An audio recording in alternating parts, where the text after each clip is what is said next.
Bismillahirrahmanirrahim. Assalamualaikum warahmatullahi wabarakatuh. Bersyukur kita kepada Allah dengan mengucapkan Alhamdulillahirabbil alamin, dan juga bersalawat kepada Nabi Muhammad dengan mengucapkan Allahumma sholli ala Sayyidina Muhammad. Teman-teman sekalian, mari kita kemudian belajar dari untayan kisah sejarah yang menggugah dan penuh hikmah. Kita belajar dari seorang nabi yang nabi ini spesial di antara nabi-nabi yang lainnya. Dari kemudian sekian banyak ribu nabi, kita melihat ada satu nabi yang kemudian Allah anugerahkan gelar yang sangat luar biasa. Apa itu? Yakni Khalilullah, kekasihnya Allah. Mengapa kemudian demikian? Karena ada suatu perjalanan yang luar biasa yang patut kita ambil ibrahnya.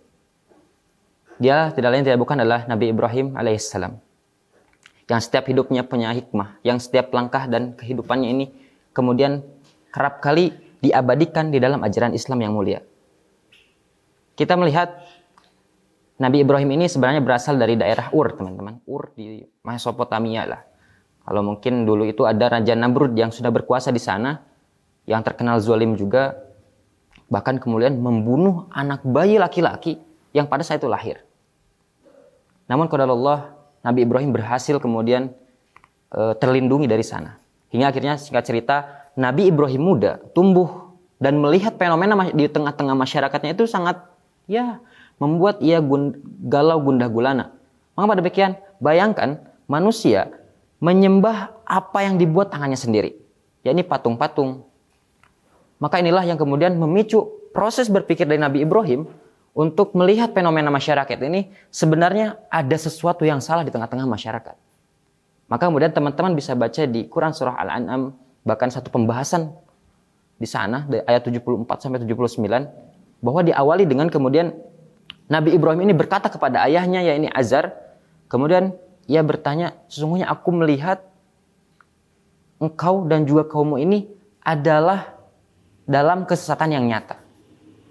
Maka Allah berikan hidayah kepada Nabi Ibrahim untuk kemudian Nabi Ibrahim melihat fenomena-fenomena alam yang ada di sekitarnya. Itulah kemudian Nabi Ibrahim melihat, mungkin teman-teman juga sudah tahu karena ini adalah kisah yang masyhur ya. Ada kemudian melihat bulan, melihat bintang, melihat matahari. Namun ketika itu tenggelam, maka Nabi Ibrahim mengatakan, aku tidak suka pada Tuhan yang tenggelam. Bagaimana kemudian Tuhan itu memberikan hidayah, memberikan petunjuk? Tuhan sendiri saja tenggelam. Maka kemudian setelah mendapati itu, Nabi Ibrahim berikrar, teman-teman. Berikrar bahwa inni wajjahtu wajhiya lillazi fataras samawati hanifan musliman wa ana minal musyrikin. Aku bersaksi menghadapkan wajahku kepada siapa? Fatiras samawati wal ard, kepada pencipta langit dan bumi. Dan aku berserah diri untuk mengikuti agama yang benar. Maka inilah kisah ciamik dan menggugah penuh hikmah yang perlu kita ambil ibrahnya, yang mana inilah salah satu journey to find the God. Perjalanan untuk mencari Tuhan. Pada dasarnya teman-teman, manusia memiliki fitrah yang tidak bisa dipungkiri lagi, bahwa manusia punya satu naluri, yang mana dengan naluri itu manusia pasti akan mencari Tuhannya. Dalam diri manusia ada yang disebut dengan gorizah atau naluri. Salah satu nalurinya adalah gorizah tadayun atau mempertuhankan sesuatu. Maka dengan demikian manusia pada fitrahnya pasti selalu mencari Tuhan. Maka maha baik Allah, teman-teman. Ketika Allah menciptakan manusia dengan fitrahnya, Allah juga memberikan jalan petunjuk dan tanda. Dengan apa? Ayat-ayat kauliyah. Ayat-ayat kauniyah, baik itu Al-Quran maupun alam semesta, adalah suatu tanda penguat keimanan. Maka kita dengan melihat fenomena alam semesta adalah salah satu penambah identitas keimanan kita.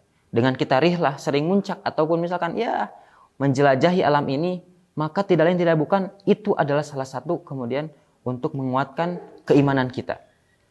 Maka Allah berfirman, Inna fi khalqis samawati wal ardi wahtilafil laili wan nahar la ayatil liulil albab. Bahwa pada penciptaan langit dan bumi ataupun juga pergantian malam dan siang memiliki tanda-tanda kebesaran bagi siapa? Bagi kemudian orang-orang yang berfikir. Maka dengan berlimpahnya fenomena alam yang sungguh luar biasa, sudahkah itu menjadi penguat keimanan daripada kita semua? maka itu perlu kita camkan. Wallahu a'lam bishawab. Wassalamualaikum warahmatullahi wabarakatuh.